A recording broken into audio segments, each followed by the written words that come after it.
नमस्कार, VIP news के खास कार्यक्रम आपका जनसदन में आप सभी का स्वागत है। मैं हूं आपके साथ सुनीता पटेल। उत्तराखंड की धामी सरकार 2.0 के 30 जून यानी कि आज 100 दिन पूर्ण हो गए हैं।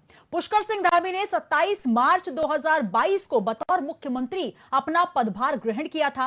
हालांकि उस समय धामी के लिए मुख्यमंत्री की कुर्सी पर बैठना कांटों भरे ताज से कम नहीं था। बकौल धामी 100 दिन में हमने राज्य के विकास की जो आधारशिला रखी है वो 2025 में उत्तराखंड को देश का सर्वश्रेष्ठ राज्य बनाने में मील का पत्थर साबित होगी और इसके लिए विभागों को अगले 5 वर्षों में पर्यटन, पलायन, स्वरोजगार, अवस्थापना, विकास सहित राज्य की तरक्की से जुड़े क्षेत्रों में किए जाने वाले कार्यों की विस्तृत कार्य योजना तैयार करने के लिए कहा गया है।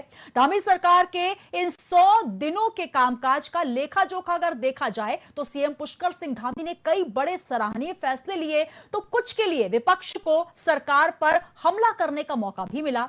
इन 100 डेज में धामी सरकार जनता की उम्मीदों पर कितना खरी उतरी, इसी पर करेंगे चर्चा हमारे खास कार्यक्रम आपका जनसदन में। तो आइए चर्चा की शुरुआत करें। इससे पहले एक परिचय मैं आपका करवा देती हूं कि कौन कौन से मेहमान हमारे साथ जुड़े हैं। हमारे साथ बीजेपी से जुड़े हुए हैं सचिन गुप्ता जी। सचिन जी, बहुत स्वागत है आपका। नमस्कार सर, आप तक आवाज पहुंच रही है? चलिए, सचिन जी जुड़े हैं। साथ ही मोहन काला जी कांग्रेस से जुड़े हैं। मोहन जी नमस्कार, स्वागत है आपका। जी नमस्कार, बहुत बहुत धन्यवाद आपका। और साथ ही वरिष्ठ पत्रकार मोहन इष्टवाल जी जुड़े हुए हैं। आपका बहुत स्वागत है मनोज जी। चलिए, मनोज जी भी हमारे साथ थोड़ी देर में जुड़ जाएंगे। सबसे पहले मैं शुरुआत करना चाहूंगी, हमारे साथ सचिन गुप्ता जी हैं। सर, आवाज पहुंच रही है? सचिन सर, आपकी आवाज नहीं स्पष्ट आ पा रही है। हेलो जी, आप तक आवाज पहुंच रही है सचिन जी? हाँ, अब आ रही है जी बिल्कुल। सबसे पहले तो बधाई कि जिस प्रकार का कार्यकाल रहा और जिस प्रकार से 2025 की आधारशिला सीएम धामी ने रखी है और ये कहा जा रहा है कि उत्तराखंड का जो विकास है अब वो लगातार होता जाएगा। जो कमियां रही हैं, जो खामियां रही हैं, उसको पाटने की दिशा में लगातार सरकार प्रयत्नशील है, प्रयास कर रही है। क्या कहेंगे 2.0 सरकार के इन 100 डेज पर? देखिए निश्चित रूप से प्रदेश के युवा मुख्यमंत्री भाई पुष्कर सिंह धामी जी को जब सरकार की बागडोर चुनाव से पहले सौंपी गई तो 6 महीने के कार्यकाल पे ही इस प्रदेश की जनता मोहर लगा चुकी है और प्रदेश की जनता ने जो है माननीय पुष्कर सिंह धामी जी के कार्य को सराहते हुए जो है पुनः उत्तराखंड में जो है पूर्ण बहुमत की सरकार जो है भारतीय जनता पार्टी को दी है और माननीय पुष्कर सिंह धामी जी के नेतृत्व को स्वीकारा है। और सरकार ने भी जो है पिछले 100 दिनों में विकास समर्पण और प्रयास का कार्य किया है कि प्रदेश में जो है अच्छा विकास हो के जन विकास की भावनाओं पर सरकार खरी उतर सके। और आगामी जो सरकार का जो व्रत है, सरकार ने जो एक मूल मंत्र दिया है, जो आज माननीय पुष्कर सिंह धामी जी ने भी कहा है कि सरलीकरण, समाधान, निस्तारीकरण और संतुष्टि, ये इस मूल मंत्र के साथ जो इस प्राथमिकता के साथ जो है सरकार आम जनमानस के जो विश्वास है उस पर खरा उतरने का काम करेगी। और उत्तराखंड के अंदर समग्र विकास को लेकर जो है भारतीय जनता पार्टी की सरकार युवा मुख्यमंत्री भाई पुष्कर सिंह धामी जी के नेतृत्व में जो निरंतर उत्तराखंड के अंदर जो विकास की गंगा बहाएगी। माननीय प्रधानमंत्री श्री नरेंद्र मोदी जी का साथ है और उत्तराखंड के अंदर युवा मुख्यमंत्री भाजपा कार्यकर्ताओं के साथ जो है पूर्ण विकास के संकल्पबद्ध और निश्चित रूप से जो है उत्तराखंड के जो एक उत्तराखंड के आंदोलनकारियों का जो एक सपना था, जो सपने को लेकर उत्तराखंड निर्माण के लिए उन्होंने अपने प्राण निछावर किए थे, उसके लिए जो है सरकार पूर्ण ईमानदारी के साथ कार्य करेगी और एक सपनों का उत्तराखंड बनाने का काम करेगी। सपनों का उत्तराखंड बनाने का कार्य सरकार करेगी। 100 डेज हो चुके हैं, 100 दिन हो चुके हैं और 2025 की आधारशिला रखते हुए तमाम विजन भी सीएम पुष्कर सिंह धामी ने पेश किया है। मोहन जी, आपका रुख करना चाहूंगी, क्या कहेंगे इन 100 डेज में? क्या लगता है आपको सरकार जिस तरीके से कार्य कर रही है, जनता की जो उम्मीदें हैं उस पर खरा उतरती नजर आ रही है? नहीं, एक विपक्ष होने के नाते, एक अच्छा विपक्ष होने के नाते एनालिसिस करें तो। देखिए, सबसे पहले तो आपका धन्यवाद, बहुत बहुत धन्यवाद आपका। और जैसा कि अभी आपने खुद ही अपनी बातों में भी और सचिन गुप्ता जी जो हमारे भाजपा के मेरे साथी हैं, उन्होंने खुद ही कहा है कि सपनों का उत्तराखंड। और ये वाकई में जो उत्तराखंड के जनमानस को, जैसे देश के लोगों को इन्होंने 2014 में सपने दिखाने का काम किया था ना, उसी प्रकार से 2025 का जो अब इन्होंने आधारशिला बता रहे हैं उस पर जो है उत्तराखंड के आम जनमानस को सिर्फ सपनों में जो है सपने दिखाने का काम कर रहे हैं। और वाकई में जो इन्होंने कहा है कि सपने होंगे, ये वाकई में सपना ही रह जाएगा अगर मैं इन 100 दिनों में आपसे बात करूं तो। जैसा कि अभी मेरे मित्र भाई सचिन गुप्ता जी कह रहे थे, इन 100 दिनों की अगर मैं सबसे बड़ी उपलब्धि की आपसे बात करूं तो वो सबसे बड़ी उपलब्धि थी सहकारिता विभाग का घोटाला। और ये किसी से छुपा नहीं है इस 100 दिन के अंदर कि किस तरीके से सहकारिता विभाग में घोटाला होता है। 14 से 15 पोस्टों के लिए किस तरीके से बंदर बाट की जाती है, अपने भाई भतीजों को, सगे संबंधियों को जो है नौकरी लाखों लाखों रुपए में वो दी जाती है। और उस पर भी प्रदेश के जो मुख्यमंत्री धामी जी जो आज जो एक इवेंट का आयोजन करके जो है 100 दिन का अपना जश्न मना रहे हैं, मैं उनसे पूछना चाहता हूं कि उन्होंने सहकारिता विभाग में जो घोटाला सामने आया था उसकी जांच पर क्या हुआ। इतना ही नहीं, इसके बाद सहकारिता का जो अकाउंट था उसमें भी जो है 30 करोड़ रुपए का जो है घोटाला सामने आया।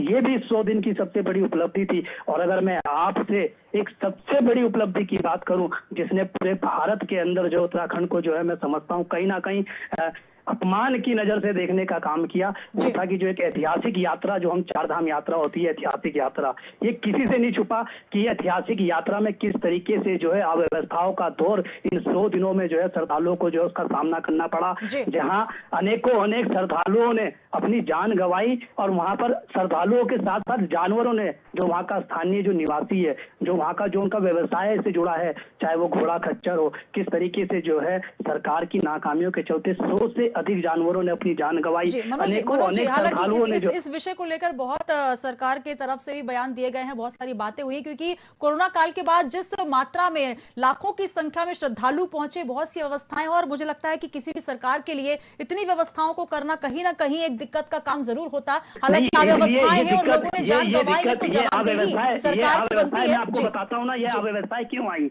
क्योंकि प्रदेश के जो मुख्यमंत्री हैं धामी जी, वो उस टाइम 4 धाम यात्राओं पर ध्यान न देकर अपनी चंपावत की सीट जीतने के लिए रात दिन मेहनत कर रहे थे। तो अव्यवस्था तो आनी थी। इससे पूर्व आप लगा लीजिए 2016 में जब 13 में आपदा आई, उसके बाद क्या केदारनाथ या 4 धाम यात्रा हुई नहीं? क्या 4 धाम यात्रा भी हुई, केदारनाथ यात्रा भी हुई, इतनी बड़ी आपदा से लड़ा गया। पर अगर मुख्यमंत्री जी अपने आप में संजीदा होते, अगर वो गंभीर होते, तो मैं समझता हूँ कि 4 धाम यात्रा में जिस तरीके से, चाहे वो गुजरात का श्रद्धालु हो, चाहे वो महाराष्ट्र का श्रद्धालु हो, चाहे वो हरियाणा का हो, चाहे वो उत्तर प्रदेश का हो, चाहे वो मध्य प्रदेश का हो, अनेक श्रद्धालुओं ने, चाहे ऋषिकेश का बस अड्डा हो, चाहे वो हरिद्वार का बस अड्डा हो, चाहे वो पहाड़ों के बस अड्डे हो, किस तरीके से व्यवस्थाओं को लेकर श्रद्धालुओं ने धामी सरकार को घेरने का काम किया था, ये किसी से नहीं छुपा। ये एक सबसे बड़ी उपलब्धि है। आप देखिए कि अभी मानसून शुरू भी नहीं हुआ पूर्ण तरीके से, और जिस तरीके से पहली और दूसरी बारिश में ही जो देहरादून जो राजधानी है, वहां की सड़कें किस तरीके से जो है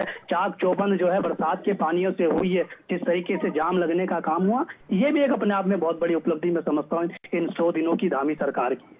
चलिए, तो मोहन काला जी ने बहुत सारी उपलब्धियां गिनवा दी हैं सरकार की, जो कि नाकामियों की तरफ इशारा करती है। और इससे भी बड़ी एक उपलब्धि मैं आपको बता रहा हूं। मोहन जी, मैं फिर आऊंगी आपके पास। हमारे पास सचिन गुप्ता जी अगर सुन रहे हो तो मैं आपसे एक उपलब्धि और बिल्कुल सवाल का जवाब भी लूंगी सर कि 100 दिन के अंदर जो एक सबसे महत्वपूर्ण उपलब्धि रही, वो ये रही कि जिस गैरसैंण को जो अभी ये बता रहे हैं कि उत्तराखंड के शहीदों का सपना का प्रदेश है उत्तराखंड, उन शहीदों के सपनों पे कुठाराघात करने का काम धामी जी ने तब किया जब ग्रीष्मकालीन सत्र से को छोड़कर देहरादून आए। ये एक सबसे बड़ी उपलब्धि और एक सबसे बड़ा अपमान उत्तराखंड के शहीदों का रहा।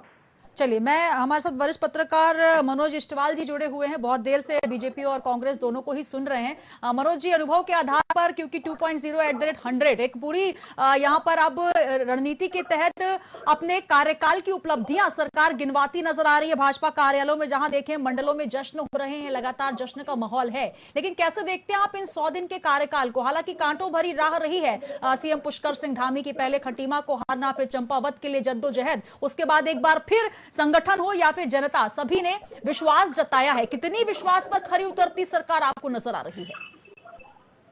यकीनन ये जो 100 दिन है जी, इन 100 दिन को उनकी उपलब्धि के रूप में गिना जाए या न गिना जाए, ये अलग से बात आती है। लेकिन सबसे बड़ी बात यहाँ ये आती है कि आप इन 100 दिनों में ही आपकी 4 धाम यात्रा शुरू हो जाती है। इन 100 दिनों में ही आपको अपने को साबित करना है जी। इन 100 दिनों में ही आपको कई चीजें मैनेज करनी होती है जो सरकार के पिछले, आपने क्या कहते हैं, जो खटीमा चुनाव हारा, उसके बाद चंपावत में जिस तरीके से आपने विश्व रिकॉर्ड बनाया और 94% मत के साथ विश्व में पहले एक राजनेता का गौरव हासिल किया जो 94% मत लाया अभी तक ये अपने ख्याल से मत 82% सबसे ऊपर था। अब विश्व के एक बड़े औरे के रूप में पुष्कर सिंह धामी ने एक जो अपना कर बनाया है उसके आधार पर वो सफल हो पाते हैं कि नहीं हो पाते हैं, ये अभी आने वाले समय में देखना होगा।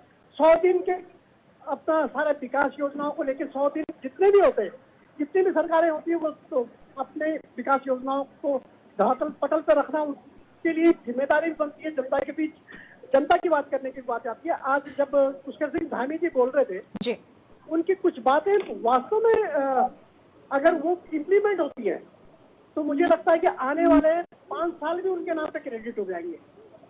उनका कहना है कि टाइम पे सारे ऑफिस में मिलने चाहिए, हर अधिकारी जिले से लेकर ब्लॉक लेवल तक का आम जनमानस के साथ संवाद रखे, संवाद कायम करे, किसी का फोन स्विच ऑफ नहीं होना चाहिए, हर जनसाधारण की बातें शिकायतें और जो भी है जी, उनका समाधान त्वरित हो, मुझ तक हर शिकायत में पहुंचे, इस बात का भी ध्यान रखा जाए। एक तरीके से उन्होंने चेतावनी जो आधिकारिक रूप से जारी की है वो बड़ी चेतावनी।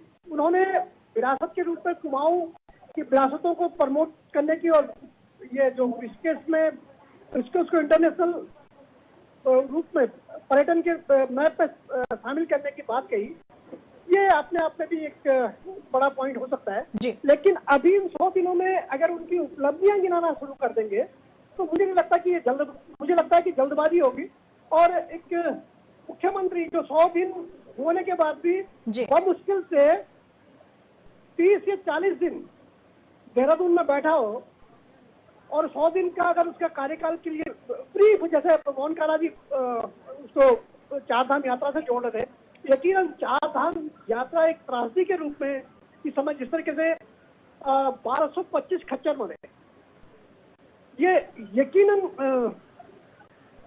बहुत बड़ा एक क्या कहते हैं बिल्कुल सरकार के लिए कहीं ना कहीं लापरवाही, जवाबदेही वाली बात है क्योंकि जवाबदेही भी बनती है। लेकिन जिस तरीके से ये भी हमें सोचना होगा कि इन दिनों में अब तक का रिकॉर्ड जितने भी अभी तक के 4 धाम यात्राएं हुई हैं आदिकाल से लेकर आज तक के, रिकॉर्ड भीड़ इन दिनों में उमड़ पड़ी थी जी। तो ऐसे में स्वाभाविक तौर पर शासन प्रशासन के हाथ पांव फूलने स्वाभाविक थे। इसको कमान करने की जिम्मेदारी बहुत बमुश्किल, इसको संभालना बहुत कठिन काम था जी। फिर भी इस पे लेकिन यहाँ पर जो हमारे जो मोहन काला जी हैं कांग्रेस से जुड़े हैं, उनका कहना है कि जो धामी सरकार है वो विफल रही। आखिर पहले से जब पता था कि श्रद्धालुओं का इस बार जो संख्या है उसमें इजाफा होगा, अधिक मात्रा में श्रद्धालु पहुंचेंगे, तो आखिर क्यों नहीं पहले से व्यवस्थाएं कर ली गई हैं? इसके लिए क्या कहना चाहेंगे सर? मुझे नहीं लगता कि किसी भी मुख्यमंत्री को या किसी भी सरकार को जी ये उम्मीद रही होगी, विपक्ष की भी बात कर रहा हूँ मैं, मोहन काला जी के दल की भी बात कर रहा हूँ, किसी को ये उम्मीद नहीं थी, हमें खुद ये उम्मीद नहीं थी कि इतना क्या कहते हैं क्राउड बढ़ेगा। सबसे ज्यादा अगर परेशान आम जनता रही तो वो सब जितने भी ये वाटर गेम्स इनको लेकर आते हैं, इन लोगों ने जो जाम किया हुआ था उससे 4-5 घंटे जो यात्रा में दिक्कत आई जी, वो अपने आप में बहुत, ऋषिकेश के आसपास बहुत ज्यादा क्या कहते हैं भीड़ बढ़ी वाटर राफ्टिंग की, और राफ्टरों की जो वो सारे जो गाड़ियां वगैरह थी आड़ी तिरछी लगी थी, उन्होंने बहुत परेशान किया। और मुझे लगता है कि इस पर सरकार को प्लान करना चाहिए आने वाले समय में यात्रा रूट को क्लियर करने के लिए। दूसरी बात, सबसे बड़ी बात यहाँ विवाद यह है कि धामी सरकार ग्रीष्मकालीन वो बजट सत्र जो है जी में आयोजित नहीं कर पाया, तो उसके पीछे सबसे बड़ी बात यही थी कि जब 4 धाम यात्रा को ही चलाना सुगम नहीं हो रहा है तो फिर वहां बजट सत्र कैसे प्रारंभ होगा जबकि आधी अधूरी तैयारियां हैं पूरे गैरसैंण की। तो मुझे लगता है कि इन 100 दिनों में उनके विकास कार्यों का एक पोटला लेके और उस पर हम जयगान करें यशगान करें वो ठीक नहीं होगा। मुझे लगता है कि ये बहुत कम था, ये बहुत कम अवधि थी एक सरकार को अपने को साबित करने के लिए। बिल्कुल, तो बिल्कुल जितना समय मिला उस अवधि में बहुत से कार्य धामी सरकार के द्वारा किए गए हैं और बहुत सारा रोड मैप भी तैयार किया गया है और सरकार की दशा और दिशा इन 100 दिनों में ये तय करती है कि आगे सरकार किस दिशा में आगे बढ़ने वाली है। सचिन गुप्ता जी, बहुत सारे सवाल, हालांकि जवाब जो है मनोज इस्टवाल जी ने दे दिए हैं जो कि आपकी तरफ उछाले गए थे मोहन काला जी की तरफ से। क्या कहना चाहेंगे आप, क्योंकि सरकार को जितना वक्त मिला उसमें जो कार्य किए गए, हालांकि अगर चारधाम यात्रा को देख लिया जाए तो निश्चित तौर पर जितनी मात्रा में श्रद्धालु पहुंचे हैं, शुरुआत में यह हर्ष का विषय रहा, लेकिन धीरे धीरे कहीं ना कहीं थोड़ी निराशा जरूर हुई कि जिस तरीके की व्यवस्थाएं होनी चाहिए, जो रूट डाइवर्ट होना चाहिए था, जो व्यवस्थाएं होनी चाहिए थी, जो रोड को लेकर एक रोड मैप तैयार करना था कि श्रद्धालु जब जाएंगे तो किस तरह की व्यवस्थाएं होंगी, इसमें कहीं ना कहीं बार बार विपक्ष आपको घेरता नजर आ रहा है। गैरसैंण का भी मुद्दा जो है वो कहीं ना कहीं बार बार चारधाम यात्रा को ही लेकर उठ रहा है, लेकिन बहुत सारे मुद्दे ऐसे हैं जिसको लेकर विपक्ष आपको घेरने के लिए तैयार है। उसके लिए क्या रणनीति सरकार की? देखिए, मोहन काला जी मेरे कांग्रेस के मित्र है, उन्होंने मुझसे सवाल करे तो मैं उसका जवाब भी दूंगा, लेकिन एक बात का जवाब मैं उन्हीं से चाहूंगा कि वो बड़ी बड़ी बातें करते हैं, लेकिन जरा एक बार जो है आपके चैनल के माध्यम से देश को और प्रदेश की जनता को भी जवाब दे कि जिस पार्टी का प्रतिनिधित्व कर रहे हैं उनके राष्ट्रीय अध्यक्ष, पूर्व अध्यक्ष जो है भ्रष्टाचार के मामलों में ईडी के चक्कर काटे, 10-10 घंटे बैठ के उनके साथ पूछताछ हो रही है। जरा इसका भी जवाब दें कि वो कौन सा भ्रष्टाचार है, ऐसा कौन सा कार्य उन्होंने किया जो ईडी के चक्कर उनको काटते पड़े हैं। दूसरी बात, चारधाम यात्रा की जब उन्होंने बात करी तो चारधाम यात्रा के बारे में बताना चाहता हूँ कि 2019 में जो अधिकतम संख्या थी पूरे उत्तराखंड में 5 लाख की, जो दर्शन करने की संख्या थी लगभग 5.25 लाख थी, और वर्तमान में जो सरकार की तरफ से जो व्यवस्थाएं हैं, जो सरकार का जो अधिकृत आंकड़ा है, लगभग 2 महीने अभी पूरे होने को नहीं आ रहे, और 2 महीने से के अंदर लगभग जो है 5.25 लाख, वो लगभग 30 लाख प्लस जो है श्रद्धालु उत्तराखंड के अंदर दर्शन कर चुके हैं, जो कि एक रिकॉर्ड मध्य कोई भी सरकार या कोई भी प्रशासन शासन के लोग जो है इस प्रकार का आंकड़ा नहीं कर सकते कि जो पिछले साल की जो संख्या थी उससे 600 गुना ज्यादा जो है श्रद्धालुओं की संख्या वहां पाएगी। 100-200 गुना आदमी मानता है कि 5 की जगह 10 हो जाएगी, 15 हो जाएगी, लेकिन 30 लाख की संख्या में श्रद्धालुओं ने यहाँ पर जो है दर्शन करे और अभी भी जो उनका क्रम जारी है।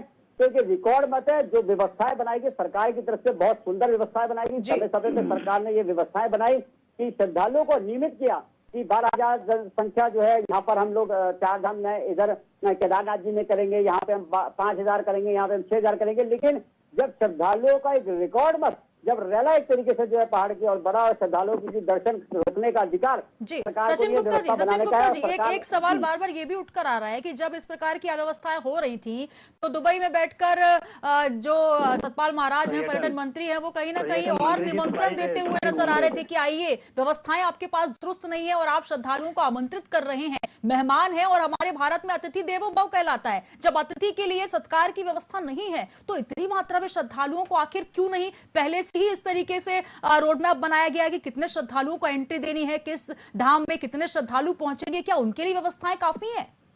नहीं, देखिए बिल्कुल ऐसा नहीं है। सरकार ने जो है व्यवस्था बनाई है, सरकार की व्यवस्था दुरुस्त है, इसीलिए आपने देखा होगा कि इतनी बड़ी मात्रा में श्रद्धालु आए और उसके बावजूद भी एक अगर हम सामान्य कैजुअलिटी कहे कि इतनी बड़ी यात्रा के अंदर जो है सामान्य कैजुअलिटी जो है हुई है, तो इतनी बड़ी यात्रा को लेकर जो है इस प्रकार की जो है कोई ऐसी बड़ी अव्यवस्था सरकार की तरफ से आपको सामने देखने को नहीं मिलेगी जिस प्रकार से जो है यात्रा वहां पर चली है। वर्तमान में भी जो है यात्रा वहां पे सुचारू रूप से चल रही है, सड़कों की व्यवस्था वहां पर है, डॉक्टरों की व्यवस्था वहां पर है, हेलीकॉप्टर की व्यवस्था वहां पे दुरुस्त तरीके से है, पानी की व्यवस्था जो है वहां पर दुरुस्त तरीके से।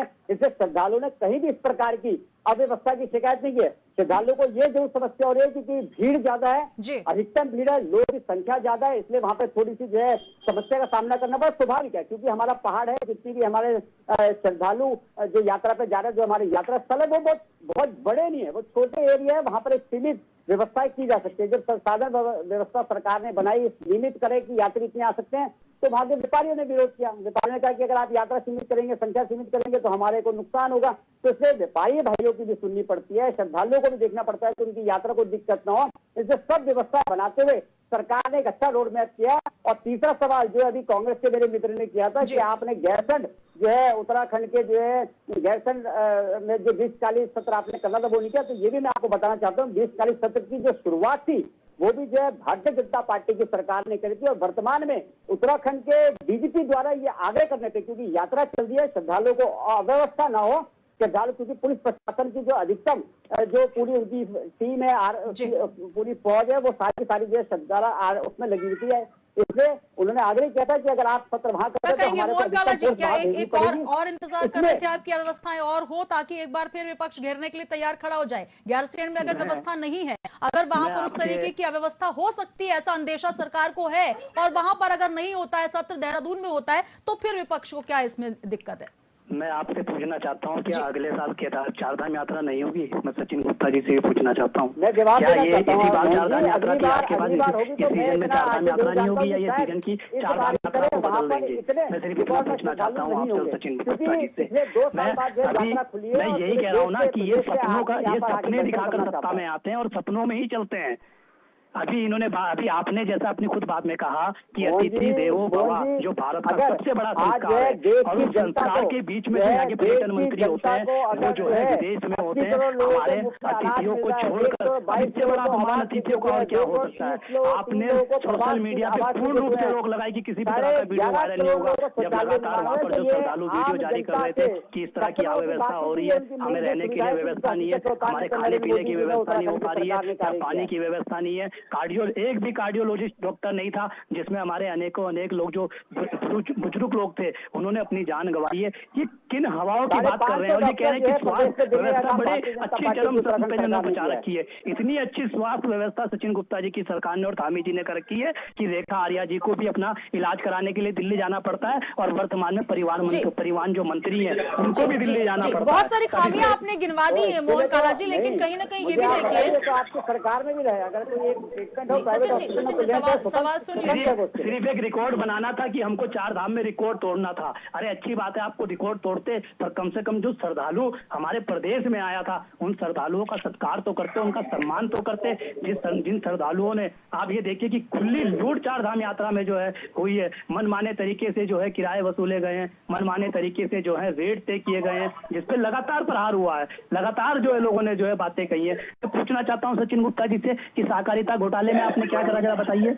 आपने इन 100 दिनों में क्या 100 लोगों को भी रोजगार दिया युवाओं के प्रदेश के? अगर आपने दिया तो एक युवा का नाम बता दीजिए। सिर्फ मैंने आपसे क्या कहा कि 2025 का विजन तैयार है और सपनों में प्रदेश चलेगा। हाँ, एक चीज जरूर होती रहेगी बार बार कि हर 100 दिन बाद इवेंट होंगे, और उन इवेंटों से जो उत्तराखंड के कर्ज को इसी दिन प्रतिदिन बढ़ा दिया जाएगा। बस जी मोहन काला जी, बहुत सारे सवाल हैं, और जिस प्रकार से अगर उत्तराखंड की हम बात करें, एक अच्छा विपक्ष होने के नाते तमाम ऐसे और सवाल है, क्योंकि उत्तराखंड की अगर हम बात करते हैं, पहाड़ी इलाका है, पलायन बहुत बड़ा मुद्दा है, और जिस तरीके से सबसे बड़ा जो रोजगार का अवसर वहां पर होता है, पर्यटक जो आते हैं, पर्यटकों के लिए व्यवस्थाएं किस तरीके से दुरुस्त की जाएंगी, ये सारे सवाल अगर हम पूछें तो मुझे लगता है कि सवाल के जवाब भी मिल पाएंगे और चर्चा भी सार्थक हो पाएगी।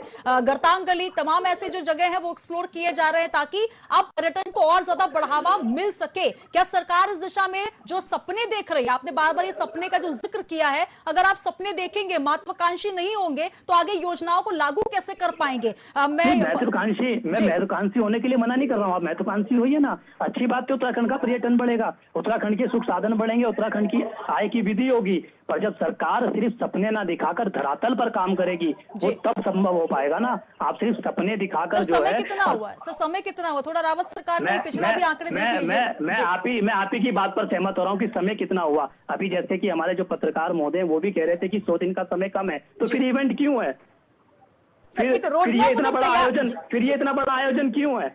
ये इतना बड़ा आयोजन मुख्यमंत्री जी भी कह रहे हैं कि 100 दिन कम है। और जी 100 दिन का जो खाका है वो तैयार किया गया है, 2025 तक का विजन तैयार किया गया है। बहुत सारे विभाग हैं जिन पर सुधार भी हुआ है। अब इतना बड़ा विजन है कि मंत्री सचिवों के काम से कुछ खुश नहीं होते, और सचिव। चलिए मैं चर्चा को सर यही रोकना चाहूंगी, समय की कमी है। सचिन गुप्ता जी से आगे भी हम जवाब लेंगे, लेकिन बहुत धन्यवाद हमारे साथ चर्चा में जुड़ने के लिए। और बीजेपी से सचिन जी जुड़े, धन्यवाद सर।